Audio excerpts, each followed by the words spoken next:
Welcome to Pull, Push, Shove, a podcast series celebrating 50 years of Scarborough Group International. I'm your host, Nick Matthew. Pull, Push, Shove. It's more than a phrase, it's a way of working, a way of leading, and a way of making decisions. In this series, we explore the moments, the relationships, and the pressures that shape that mindset and the people who lived it. Today, I'm joined by Kevin McCabe to talk about his roots, the early lessons that shaped how he worked, and why pulling the right people around you matters long before you're in a position to push anything forward. Kevin, thanks for joining us. We were saying just off air that probably 100% of our conversations previously have come back to sport of some form, the trials and tribulations of the Sheffield Football Club, squash. But nice to talk to you maybe. I'm sure the conversation might drift back to sport at some point, but talk to you about other things and your fabled life in business and otherwise today. You say fabled? Fabled. Right, okay, yeah. Don't mind talking. I've read your book. Yeah, I mean, sport means a lot to us all, and I think it helps sometimes a mixture of sport, whether you've failed or sort of won when you're playing it, has an effect on your business as to how you feel, or reminds you of determination, which you need in sport to win a game, don't you? Absolutely. Well, there was three words that I took from your book. They were discipline, desire, and determination. You've just said it there. Ironically, I used to have almost the same three words on my wall as a kid that I always used to refer back to. Are they things that you have to remind yourself of nowadays, or are they just so set in stone?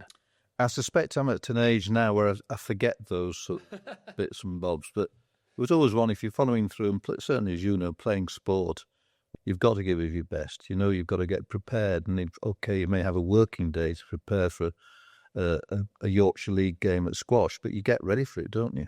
You start to think there before you get on court to hit a ball. And I think that pervades so much of what I've done generally. Hey, but look, you're a hero of mine. Don't give me that. In fact, I've got people around me who've done, Tony Curry's a hero. Yeah, I think I'm one of the few Sheffield Wednesdayites that you like, aren't I? I'll give it. That's a big, like Michael Vaughan. That's a big God, lad.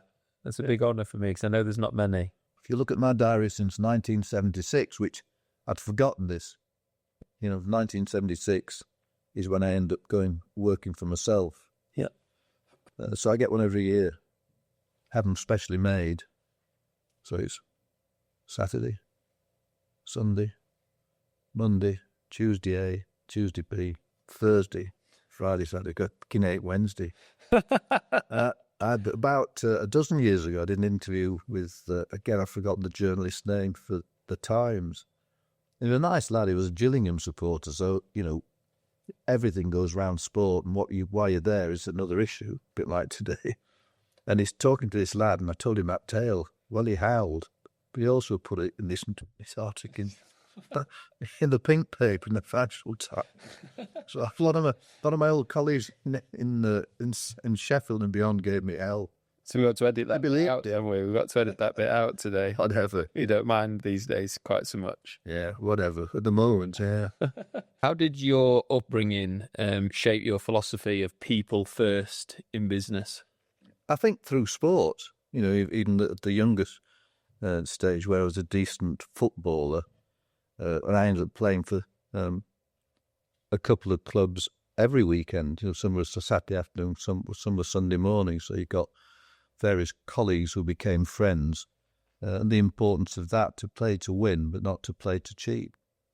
And not saying I couldn't do a foul or two, but so the blend of sport becoming part of your principles as you run businesses or decide, what you want to do in changing from business A to business B, they are interlinked. Particularly the strength that the sport gives you, the recognition that sometimes you played so well but got it wrong. The same applies in business. You can get hold of what you think's the right piece of property to build a tower block of apartments or offices, but you sort of buy it at the wrong time because the market moves against you. It's this one of saying, well, hold on a minute, we're not going to neglect it. We're going to work it and try and find some other way of making some good returns, even though the market's changed. that could be a football game where it's raining, kicking uphill one half and downhill next. So before you were on that scale, who were your biggest mentors when you were at sort of the other end of the spectrum, first starting out on the building sites, etc.? There's a guy called Ted Schofield. I left school at 16, and I literally could have gone to work for Sammy Osborne's, half a day there. And so young McCabe at 16, learned the first thing, I ain't going to work there. Now, I knew that when I've left that, just cleared off at half a day, Mum and Dad, they expected me to have a job and be working from the day I left school. I didn't. I made my decision. I'm not going to work there. What was that? What was it about that said? Well, it's engineering. It's in, steamy old steelworks, which is a great industry, but wasn't for me. My first decision as a 16-year-old. And I walked from home. We lived at Brockbank, and then walked to home from Brockbank up to Granmore area, where a company called Ackroyd Nabbott were building a new Masonic lodge. So I literally just walked up to the signs I'd seen, and I got a job there and then. To work on site, as well as with a desire to sort of learn something. And so my first mentor was a guy called Ted Schofield, who was a true working class general foreman on site. I've got a quote, actually. I better just read from my notes here. We can see if I can get my Sheffield accent down to a T. It's something like, "Thou should learn to do something with this end, lad." That was his quote. It was exactly those words, yeah. "Hey, lad, get this end sorted out. That needs to be qualified." And his words were far more important than listening to my father or my mum. Often the case. He was the boss. He told me what I got to do, so I got to do it. And that's what sort of set me on the move of qualifying by the correspondence course and going one night a week to Sheffield Polytechnic, which is now the university. And that was to get your... that was to get qualified as a quantity surveyor in the building side of surveying. And I suppose it made me, A, make a decision, and B, recognise you've got to take it seriously. So whilst I was still doing the same things, playing for local football teams, etc., not squashing those days, I also, if I'd been doing a bit of courting with my missus, I'd drop her off early. She'd never realise I dropped her off early, so I'd get a pint and read some of the books. So I did actually do the studying, which was not me. At school, I'd not been an academic. I moved from school, knew I'd got to work for a living, latched on to someone who told me what to do, Ted Schofield, and did it. So I qualified quite early, bizarre. Didn't change the man at all. Still played my football at the weekend because I've got energy, want to, therefore don't miss, I do it. And that comes back to the earlier question, I guess, is how much was influenced by that real life learning? It sounds like a heck of a lot, learning on your feet, being a quick learner. I think it's an interesting question. I could give a different answer than I probably will. I'd recognise when I'd left school, I'd got to work for a living. What I suppose my agenda began to increase thanks to the Ted Schofield words, thanks to me sort of responding to them by doing it, he said, and working hard, not just on site, so to speak, but hard to get qualified. And then seeing what could happen in business as a result of working for the company, the building company, which was Ackroyd Nabbott in those days. And their founder, or the founder's son, Barry Abbott, had driven Ackroyd Nabbott from being a contractor to be a contractor and developer. So I suddenly heard this word developer. And the next big move was getting confidence through working at and becoming qualified. And then Ackroyd Nabbott were taken over by Bovis. Barry Abbott, who'd become my mentor, went to live in London, was a director of the main board of Bovis, who were a listed company, who developed as well as had a contraction arm. And it wasn't long after he'd moved to London that Bovis, taking over Ackroyd Nabbott, decided to split the company into two. One pure construction, which I'd been trained for, the other into real estate, which for no good reason I was plonked in or told to work on the property side. Within probably months, and I have to get my diaries out, Bovis, Ackroyd and Abbott in Sheffield, via Barry in London, Barry Abbott, asked me if I'd go to work for a new arm it got in Edinburgh, which was property only. They were opening a new office in just off Charlotte Square in Edinburgh. Would I go there? Sort of going there as Jack the Lad, because I was young. And the answer's yes. And that was another big in two ways. Firstly, it was taking an opportunity and a challenge because I wanted to succeed. And secondly, it was something that I did instinctively, move from Sheffield. Everybody still believes I'm from Sheffield. Well, I am, born and bred, and I say that with pride, not the reverse. But I soon left. If I looked for a bit of fortune, I was then just married. Sandra went with me. And how did you bridge that gap then to, way before the Scarborough group was formed? How did you bridge that gap from being that person who was on the building site getting qualified to then building up enough of a reputation, enough taking that leap to starting something on that scale? I'd say getting the opportunities. The move away from Sheffield. If I had not left Sheffield, I wouldn't have done what I've been able to do.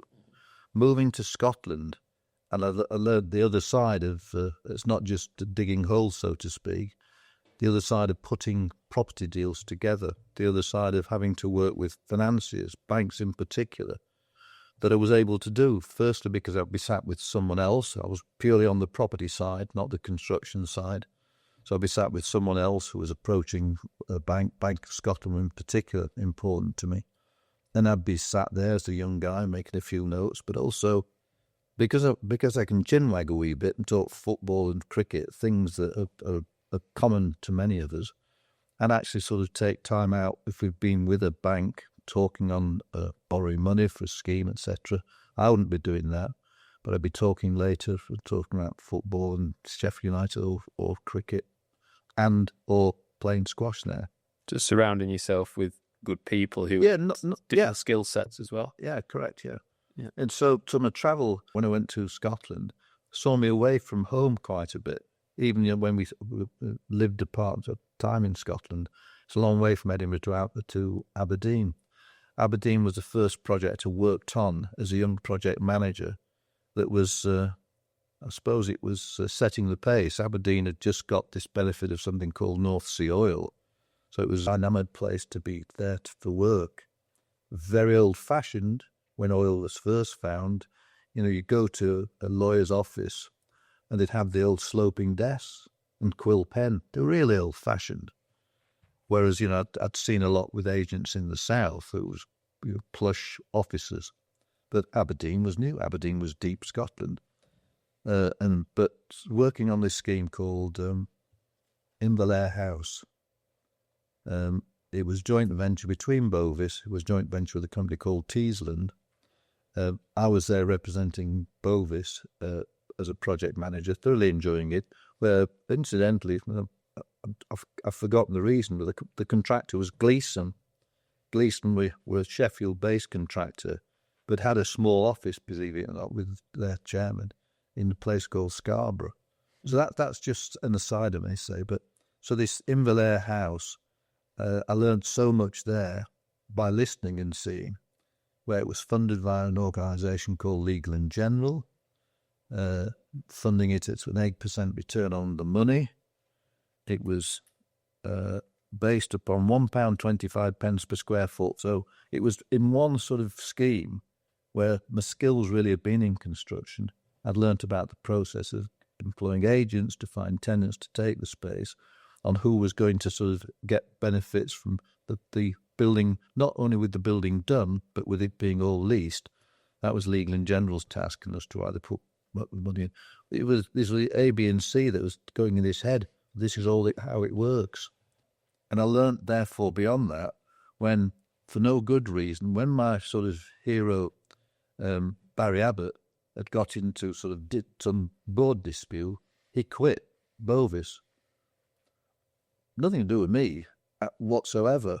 Didn't really have any contact directly with Barry Abbott because he's in London, and he's obviously a lot older than the lad. But it pissed me off. So I ended up moving from Bovis to Teesland, still project managing Inverlair House. But, they'd seen this lad working for Bovis. They liked it. The guy there was Martin Cohen, who was a lawyer by profession, had his own legal practice in Stockton-on-Tees.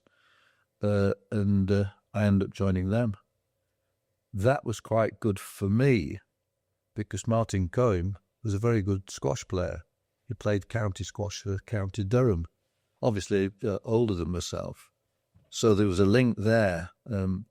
I'd not played much squash then, but because it was him, I thought I'll get better at squash. And we went to live in just the fringe of Teesside in Yarm, where my wife had to suffer living above the fish and chippy. And the newsagents, fish and chippy until 11 at night, and newsagent open at 5 in the morning. Is that where the Fish and Chip Fridays started? You've got it, something like that. Hey, look, the truth was that, we'd lived in this flat above because we couldn't sell the house we'd got in Sheffield. So I'm talking that era. It was probably over 15, 18 months to sell the house in Sheffield. It was one of those downturns. So I learned, what you think this thing's going to be worth. Depends on a lot of issues that you can't control. One of the guys who'd worked for Bovis in Scotland, but not for very long, who I didn't know that well, but knew him, and he was a good, I'd done 10, 15 years older than myself, with, I think, a semi-wealthy background, not a good sportsman in any shape or form, either at watching it or playing it, but he worked for another arm of the Bovis organisation. He mentioned to me, we're talking about the property.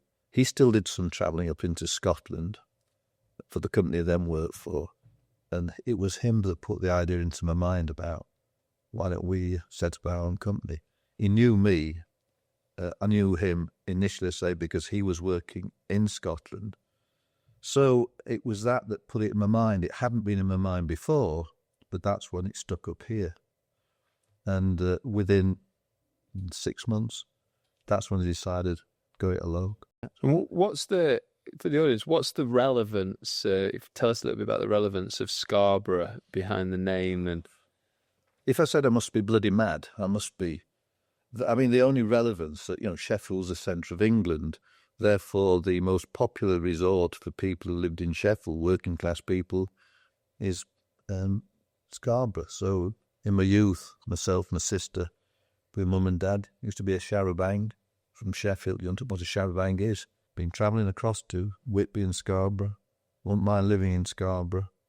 If I work for myself, I can live where the bloody hell I want. It's that sort of simple logic that made me say, okay, I'm going to have a go. It must have presented a few logistical headaches travelling around the world from Scarborough. But when I was looking after Aberdeen, for example, I'd get up at 3 o'clock in the morning to drive to Aberdeen. Make it work. Yeah, I mean, nothing would beat me. Yeah. It sounds a bit daft now. Yeah. Mind the roads were empty, so it was a much more enjoyable drive than you get today. And so that's the notion came from the other guy. The determination of, I'm going to do this, what came from myself then. Why? Well, they'd begun to get close to the people at Bank of Scotland in particular. And part of the banks in those days were the old bowler hats, things you see on TV, but it was fact. And I was liked by some of the key people in Bank of Scotland, a few of which would end up being right at the top of the Bank of Scotland. And so talking to them, I was semi-confident that if I went on my own, I could maybe do things with the bank helping me in respect of funding some of the projects, not large ones, early doors. And if they've got problems with some of their properties, well, why don't you talk to me? And that's really what happened again. like many parts of the build-up to it, things went so quickly. Because I was reasonably good with, A, I got bags of energy, B, I'd matured, and did have qualifications that were not just property in construction as well, which was a big tick. I knew more about how to put a building than some of the lads who work leasing office floors and whatever. What age were you at that point? I'd be 28, I think, somewhere around that age. Yeah. No, I was youngish. You get a picture of you kind of have built up. You've still got enough energy to drive the bus, as it were, but you've built up enough relationships all the time, combined with the way I would act, and not in a silly way. The answer is yes. What's the question? If someone's approaching me about getting involved in business or a deal, I'd work hard to really do it or not do it. But most of the time, the answer is yes. And tell us about Martin Cohen, who you've mentioned a few times as being an early mentor of yours. You helped improve your squash as well, which is a side benefit. Yeah. Tell us about that full circle moment when he wanted to round out his involvement with Teesland, and you ended up taking on a much larger responsibility. When I left Teesland, we left in good as good friends. If we were in Scotland together, we'd have a game of squash still.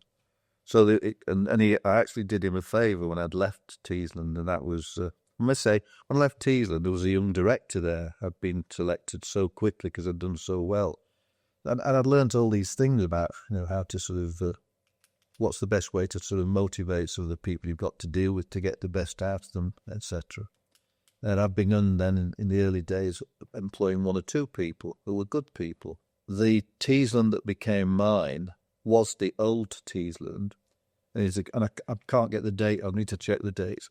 It occurred because, unfortunately, Martin Cohen, on a train down to London, had a heart attack and died. And within a few months of him dying, the family made contact with me. They weren't interested in being involved in development. The other part of Teesland held the investments which they wanted to keep. So it's got its own staff, Teesland Development Company. So I did a deal when I said did a deal, they sort of gave me Teesland Development Company Limited. I'd got to employ the 6 or 7 people they had that worked for it. The headquarters over in North Allen. And that's what happened. I wasn't searching for Teesland because I'd left them a few years back. But when the opportunity came to the Cohen family to sort of take over, I knew I'd got to say yes.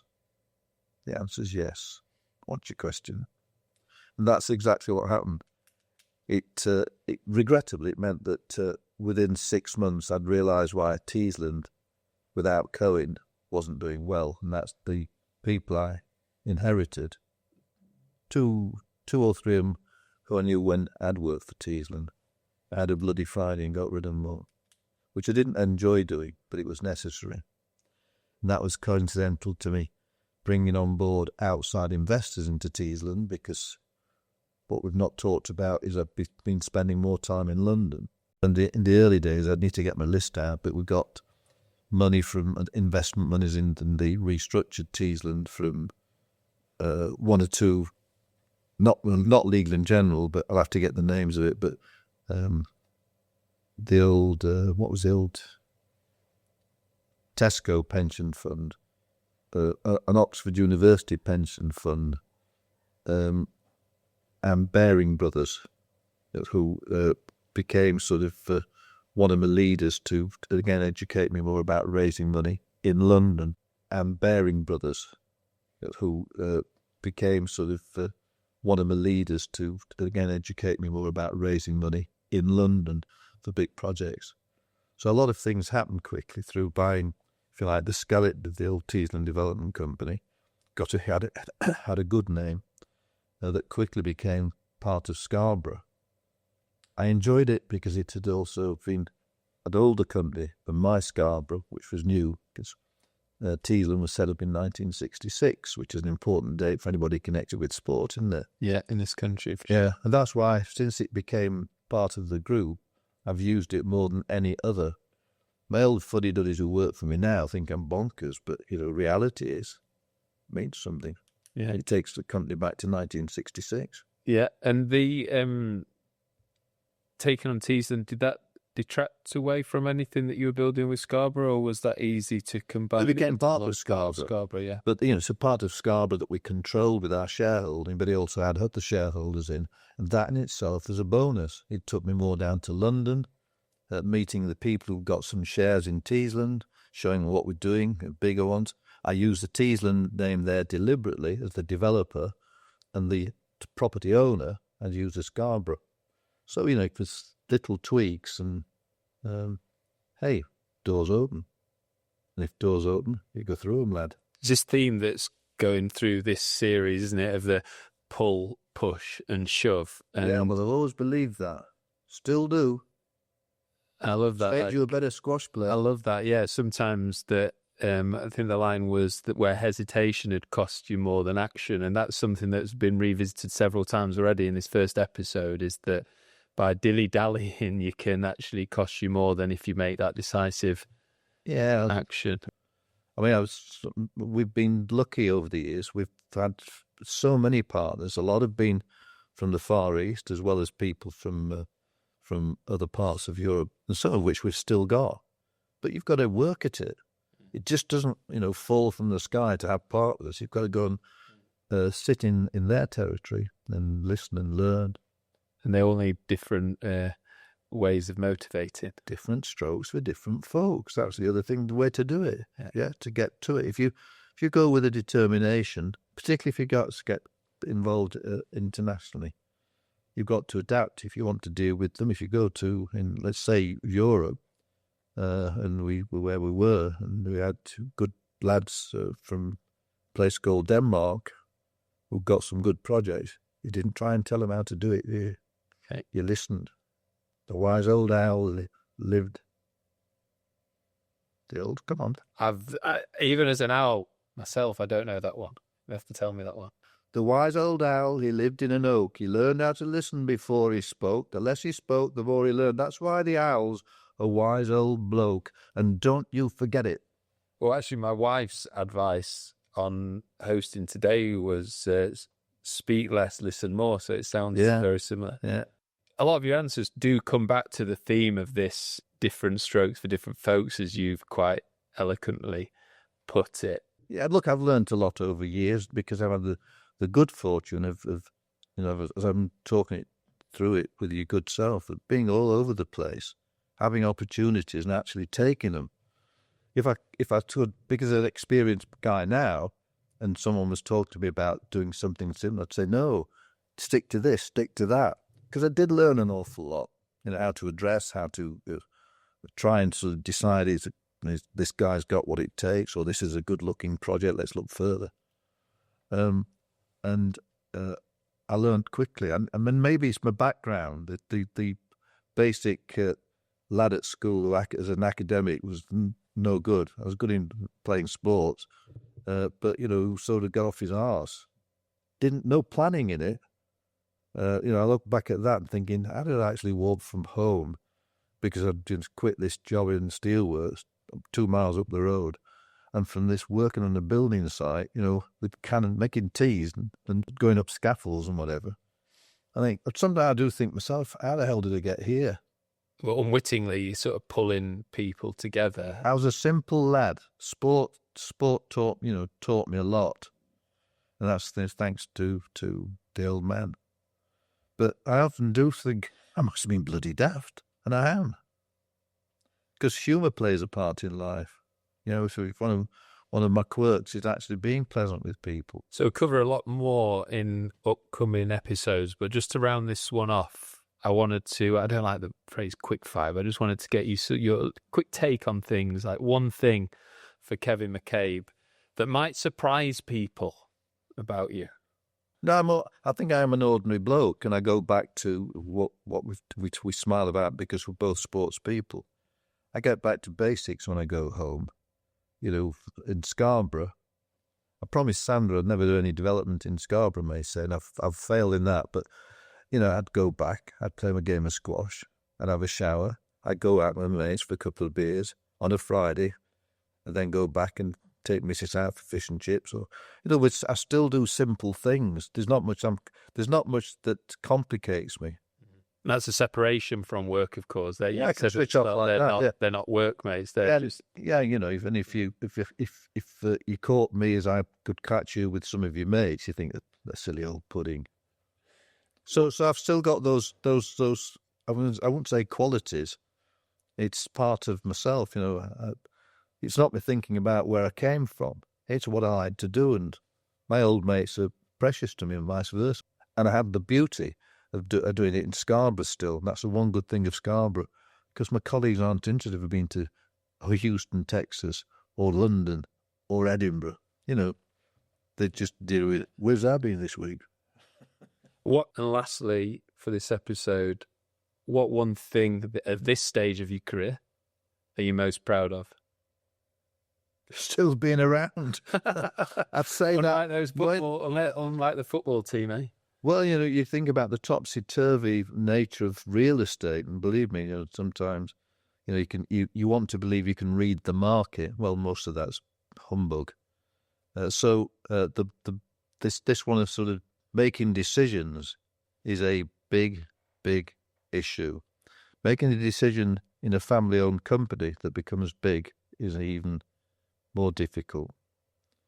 But you don't shy away from it. And when you do make decisions, don't be worried about changing them 2 weeks, 3 weeks, 3 months after, if you think things have happened. So don't get stuck in saying, "This is it, lads. You do as you're told." You do listen, because the wise old owl did. I think that's a great place to wrap up the first episode, Kevin. It's been fast. There's so much more to talk about as well in future episodes. We've got some really interesting guests coming up in the next few shows as well. So thanks for your time today. Well, you've done so well. You remind me of Michael Parkinson. That's a big accolade. Well done.